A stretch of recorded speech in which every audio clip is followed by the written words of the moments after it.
The silence was the worst part. Jack Morrison pressed his back against the cold metal wall of the research facility, listening to nothing but his own ragged breathing and the distant howl of wind through broken structures. 3 weeks had passed since the last transmission crackled through the emergency channels. 3 weeks since he'd watched his colleagues succumb to the plague that swept through Colony Epsilon like wildfire. He adjusted the makeshift pack on his shoulders, filled with scavenged rations and medical supplies from the abandoned laboratories. The colony that once housed 3,000 souls now stood as a graveyard of empty buildings and scattered belongings. Jack had methodically searched each sector, calling out names until his voice grew hoarse, finding nothing but corpses and the lingering stench of death. The research facility had been his last hope for finding other survivors, but it seemed as empty as everywhere else. Emergency lighting cast eerie shadows through the corridors as he made his way deeper into the complex. His footsteps echoed unnaturally loud in the hollow spaces where brilliant scientists once worked to terraform this distant world. In the main laboratory, Jack paused beside overturned workstations and scattered data tablets. He'd been a maintenance engineer, not a researcher, but even he could see the signs of panic in the hastily abandoned experiments. Test tubes lay shattered on the floor, their contents long since evaporated. Computer screens flickered with error messages in multiple languages, a babble of warnings that no one remained to heed. He was reaching for a sealed container of preserved food when he noticed them. Footprints in the dust near the far entrance. His heart hammered against his ribs as he knelt to examine the impressions. They were massive, easily twice the size of his own boots, with an unusual elongated shape that definitely wasn't human. Jack's mind raced through possibilities. The colony had housed several alien species working alongside humans, but all the non-human residents had been among the first to succumb to the plague. The pathogen seemed specifically designed to target higher intelligence, regardless of species origin, unless someone had survived. He followed the trail through the facility, noting how the prints seemed purposeful rather than random. Whoever, or whatever, had made them was searching systematically, just as he had been. The realization that he might not be alone sent conflicting waves of hope and terror through his exhausted body. The trail led to the facility's main storage bay, where emergency supplies had been stockpiled. Several crates showed signs of being carefully opened and selectively emptied, not the desperate ransacking of a mindless creature, but the methodical selection of someone who understood what they needed to survive. A sound made him freeze, a soft scraping from somewhere above. Jack looked up at the network of catwalks and ventilation shafts that crisscrossed the high ceiling. For a moment, he saw nothing but shadows and hanging cables. Then something shifted. A figure moved across an upper walkway, barely visible in the dim emergency lighting. Tall, impossibly tall, with a silhouette that seemed both graceful and predatory. Jack caught a glimpse of what might have been armor or natural plating, and eyes that seemed to glow with their own inner light. The figure paused, and Jack felt the weight of that alien gaze settling on him like a physical presence. For several heartbeats, neither moved. Then the creature melted back into the shadows, leaving Jack to wonder if he had imagined the entire encounter. But the footprints in the dust were real, and somewhere in this dead colony, he was no longer alone. Jack spent the next 2 days playing a deadly game of hide and seek. He could feel the alien's presence like a constant weight on his shoulders. Glimpses of movement in his peripheral vision. The sense of being watched, supplies that had been subtly rearranged, when he returned to his makeshift shelter in the colony's medical bay. On the 3rd morning, he found a carefully arranged pile of nutrient bars outside his door. Not scattered or torn open like an animal might leave them, but stacked with deliberate precision. Beside them lay a water purification tablet, still sealed in its original packaging. Jack stared at the offerings for a long time before carefully picking them up.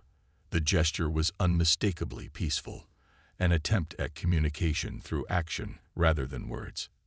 That evening, he ventured out with his own offering, a portable heat generator he'd salvaged from the engineering section. He left it in the main plaza where the alien was sure to find it, along with a simple note written in the colony's 3 primary languages. "Thank you. I am not enemy." The response came at dawn. Jack woke to find the heat generator gone, but in its place sat a small device he didn't recognize, sleek, organic-looking, pulsing with a soft blue light. When he touched it hesitantly, it projected a series of simple pictographs into the air. A tall figure, a shorter figure, both surrounded by a protective circle. His hand shook as he realized what he was seeing. The alien was trying to communicate, to establish that they were both survivors seeking safety. That night, Jack made a decision that was either brave or incredibly foolish. Instead of barricading himself in the medical bay, he built a small fire in the plaza and sat beside it, making himself visible and vulnerable. He kept his hands open and empty, hoping the universal gesture of peace translated across species. He didn't have to wait long. She emerged from the shadows like something from a dream and a nightmare combined. 8 feet tall, with skin that seemed to shift between deep purple and silver in the firelight. Her build was unmistakably feminine, despite her imposing height. Curves that spoke of strength rather than delicacy. Armor-like plates covered her shoulders and forearms. Whether natural or artificial, Jack couldn't tell. But it was her face that stopped his breath. Beautiful in an alien way, with large eyes that held an intelligence and intensity that made his pulse quicken. Those eyes were focused entirely on him, with an attention that felt almost predatory, yet not quite threatening. She approached slowly, each step deliberate and careful. When she was close enough that he could see the intricate patterns etched into her skin, she stopped and spoke in a voice like distant thunder. "Valerie," she said, pressing a hand to her chest. "Jack," he replied, copying her gesture. His voice cracked slightly, unused to conversation after weeks of solitude. She tilted her head, studying him with those piercing eyes. Then she spoke again, a flowing string of sounds that meant nothing to him but carried emotional undertones he somehow understood. Curiosity, loneliness, and something else, something that made his skin tingle with awareness. They spent the night in careful conversation, using gestures, simple words, and the translation device she'd given him. Jack learned that her people were called the Keth Mori, that she was a warrior who had been stationed at the colony's perimeter when the plague struck. She had watched her own people die just as he had watched his. But as the night wore on, Jack became aware of a growing tension in Valerie's posture. She moved with increasing restlessness, her eyes never leaving him for long. When she spoke, her voice carried deeper undertones that made something primitive in his brain respond with equal parts excitement and alarm.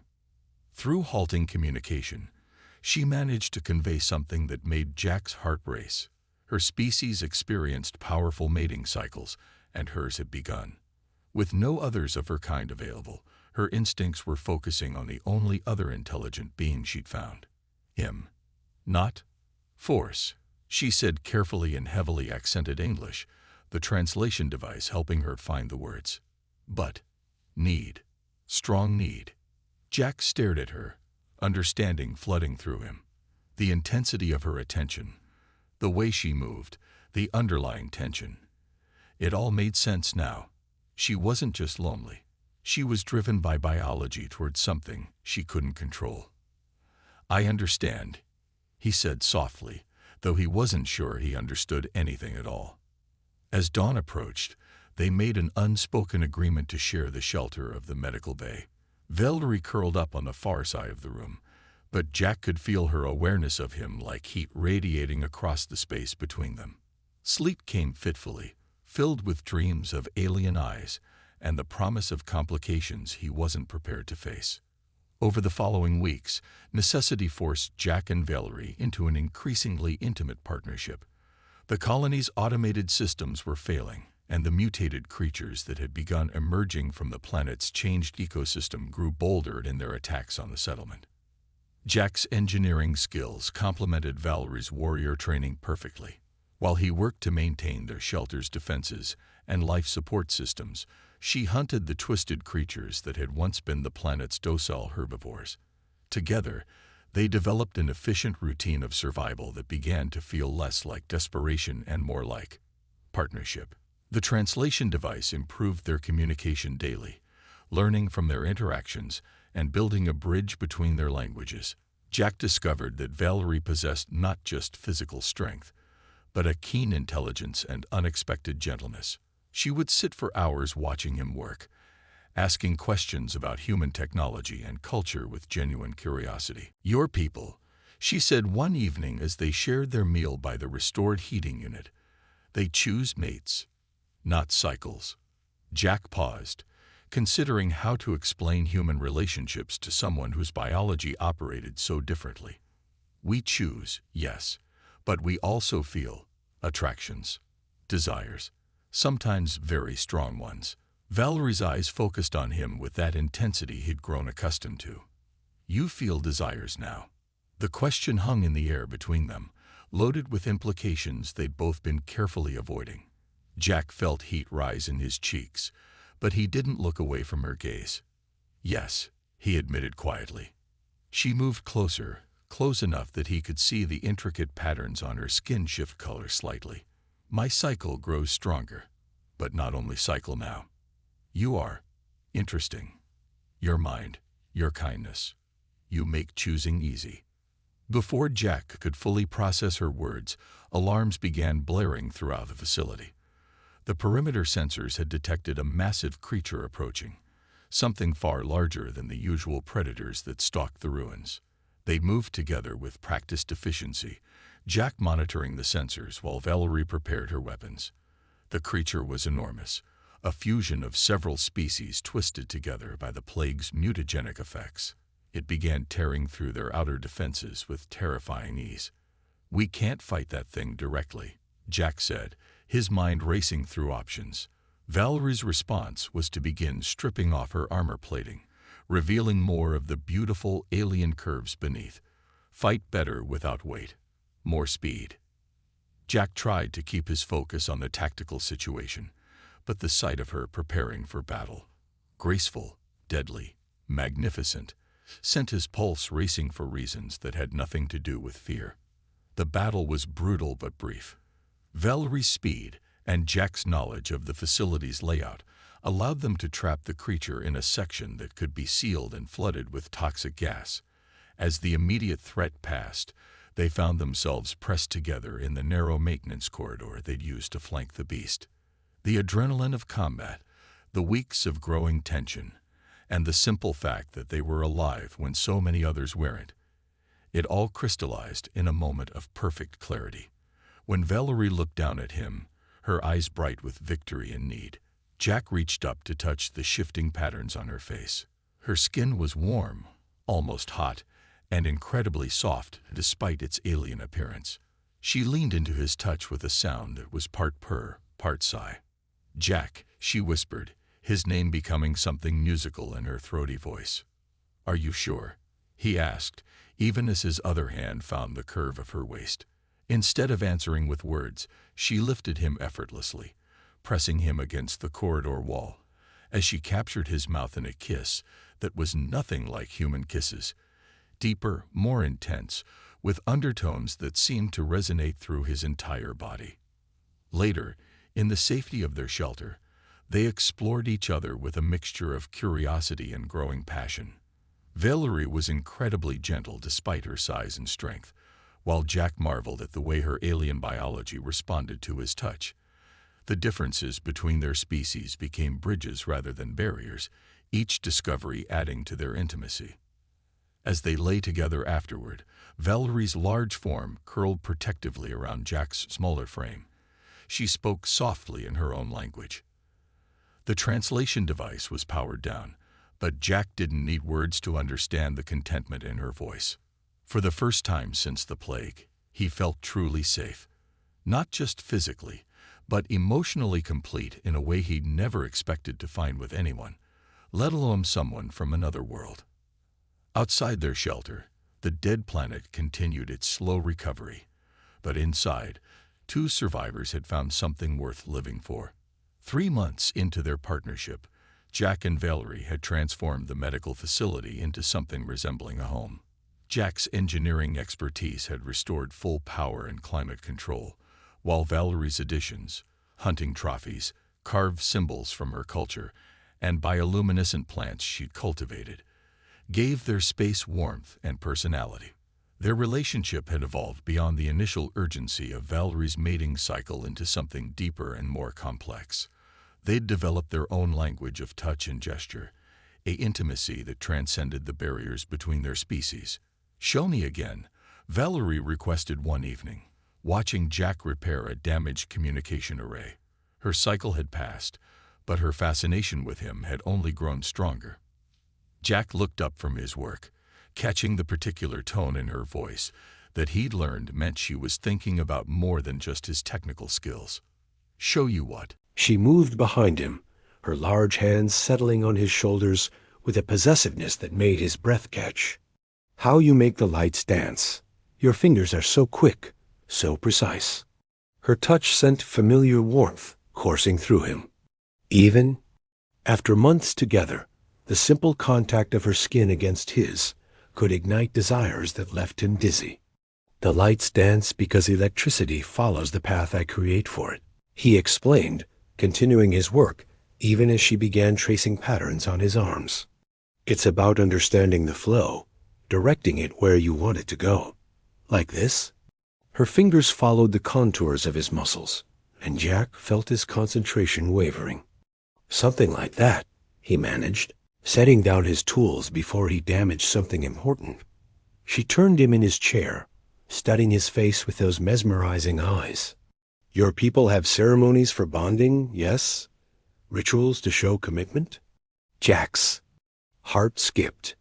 They'd talked about many things, but never explicitly about what their relationship meant in terms of the future.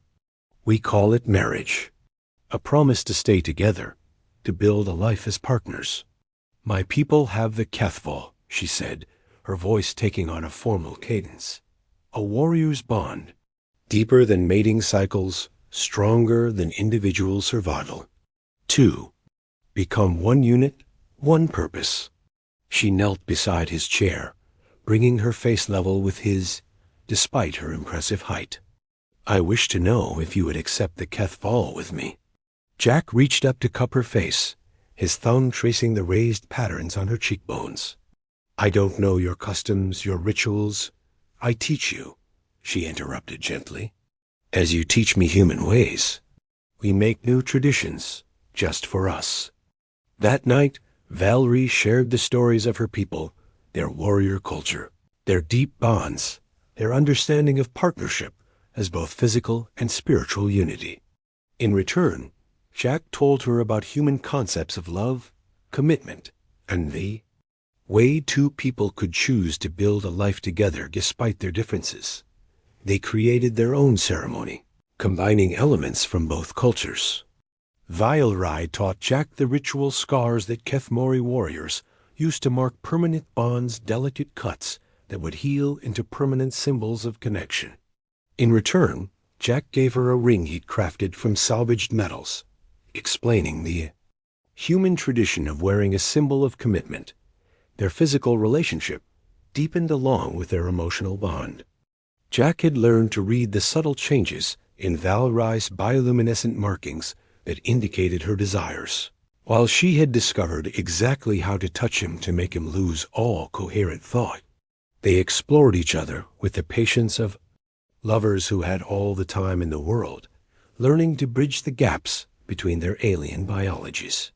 "Your skin tastes like starlight," Valerie murmured against his throat one night, her voice thick with satisfaction. Jack laughed, running his hands through what passed for her hair fine, fiber-like strands that shifted color with her emotions. "Starlight doesn't have a taste." "You have never been HFY," she replied, lifting her head to look at him with amusement dancing in her eyes. "We taste everything differently. You taste like ... hope, like the future." As winter settled over the colony, they faced new challenges together. The mutated creatures grew more aggressive, as food became scarce, and their shelter systems required constant maintenance. But every obstacle they overcame only strengthened their bond. Jack had never imagined he could love someone so completely. Different from himself, yet every day with Valerie felt like discovering new facets of what love could be. She challenged him intellectually, protected him physically, and loved him with an intensity that sometimes left him breathless. One evening, as they sat together watching the alien sunset paint the sky in shades of purple and gold, Valerie spoke. Quietly, "Do you regret," she asked, "that your people are gone, that you cannot return to the life you knew?" Jack considered the question seriously. The loss of his species, his culture, his entire world, it was a grief that would never fully heal. But looking at the magnificent being beside him, feeling the warmth of her presence and the strength of their bond, he found his answer. "I regret the loss," he said honestly, "but I can't regret finding you. I can't regret this." Valerie's markings glowed brighter, a sign of deep emotional satisfaction. Then we build new life, new traditions. We become the beginning of something unprecedented. As if to emphasize her words, she pulled him closer, her strength gentle but inexorable. That night, their lovemaking carried a new dimension, not just the joining of two lonely survivors, but the conscious creation of something entirely new. A bond that transcended species, culture, and the vast emptiness of space itself. A year had passed since Jack and Valerie first found each other in the ruins of Colony Epsilon. Their home had expanded beyond the medical facility to include a network of connected buildings they'd restored together. Gardens flourished under Valerie's care, a mixture of earth plants Jack had cultivated from seed stores and alien flora she'd encouraged to grow. Their world had become something entirely new, neither fully human or fully Kathmori, but uniquely theirs. Jack stood in their communications center, fine-tuning the long-range transmitter he'd been working on for months. After countless attempts to boost the signal strength, he'd finally achieved something that might reach beyond the planet's interference field. "Still trying to call the stars?" Valerie asked, entering with their morning meal. She'd grown comfortable with human customs, just as he'd adapted to many of hers. "Testing mostly," Jack replied, accepting the cup of tea she'd brewed from local plants. "Though I keep wondering if we're really the only ones left." Valerie's expression grew thoughtful. Her cycle had returned twice more since their bonding, but now it centered entirely on Jack, rather than being a general biological imperative. Their relationship had evolved into something that satisfied both her alien biology and their mutual emotional needs. "Would you want to find others?" she asked, settling beside him at the console. It was a question they'd danced around for months.